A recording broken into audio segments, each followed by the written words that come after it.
నా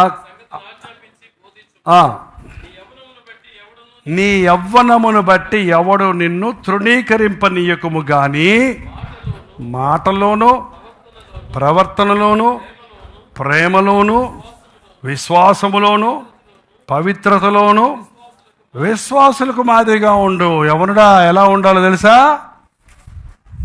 బచ్చా ఆడికే తెలుసు, కొరడుగా ఆడికే తెలుసు అని తట్టుగా చులకం చేయనివ్వక నిన్ను. వాడు చిన్నడైనా గొప్పగా మాట్లాడుతున్నాడే, చిన్నడైనా మంచి మాదిరిగా ఉన్నాడే అన్నట్టుగా నీ మాటలో, నీ ప్రవర్తనలో, నీ ప్రేమలో, నీ విశ్వాసములో, నీ పవిత్రతలో విశ్వాసులకు మాదిరిగా ఉండు.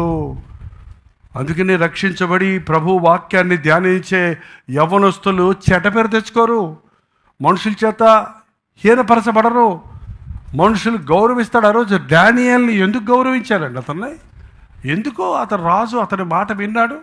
ఎందుకు రాజు అతన్ని దేవుడు గొప్ప దేవుడని చాటింపులు వేయించాడు. అతని ప్రవర్తన వేరేలాగా ఉంది. అందరు తింటున్నారు మాంసం, అందరు తాగుతున్నాడు బ్రాందీలు విస్కీలు. నాకు వద్దు అన్నాడు, అంతే, నాకు వద్దు, నా దేహం దేవుని ఆలయం అని నిలబెట్టుకున్నాడు.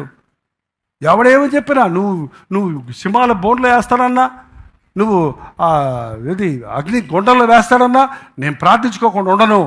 నేను నా దేవుని తప్ప ఎవరికి ప్రార్థించను. శత్రుక మెషక అబద్ధగోలు, అద్రక మెషక అబద్ధగోలు దేవుడే నిజమైన దేవుడు అని చెప్పించుకునే స్థితికి వచ్చాడు. దానియేలు దేవుడే నిజమైన దేవుడు అని చెప్పించుకునే స్థితిలోకి వచ్చాడు. మనం ఈరోజు పెద్దానికి లొంగిపోతున్నాం. కారణం మాదిరి లేదు. ఇవాళ ఇంకొకసారి తీతు చెప్పిన మాట చూడండి, 15వ వచనం, 2:15 అంటే,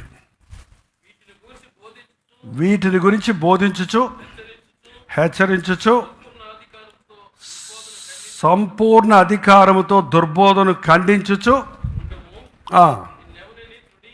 నిన్నెవనిని. మెయిన్ పాయింట్ అదండి. యవ్వనస్తులు అంటే బ్యాచిలర్స్కు రూమ్లు ఇవ్వరు. ఎందుకంట? They don't have discipline. కానీ ఒక క్రైస్తవ యవ్వనస్తుడు నమ్మదగిన వాడుగా ఉంటాడు. నీ క్యారెక్టర్ని బట్టి, నీ ప్రవర్తనను బట్టి, నీ మాటను బట్టి, నీ పవిత్రతను బట్టి, నీ యథార్థతను బట్టి, దేవుడు నీకు తోడై ఉన్న దాన్ని బట్టి దేవుడు, మనుషులు నిన్ను ఘనపరుస్తారు. ఎవరు ఎలా బ్రతకాలి, ఎప్పుడు ఏం చెయ్యాలి, ఏదైనా సరే ప్రపంచంలో ఉన్న ప్రశ్నలన్నిటికీ సమాధానం పరిశుద్ధ గ్రంథంలో ఉంది. మానవుడు ఎదుర్కొనే సమస్యలన్నిటికీ పరిష్కారాలు దేవుని దగ్గర ఉన్నాయి. ప్రభు ఊదిన ఊపిరి అన్నారు బైబిల్ అంటే. దేవుడు ఉఫ్ అన్నాడంటే అంతే. ఆయన వాక్యం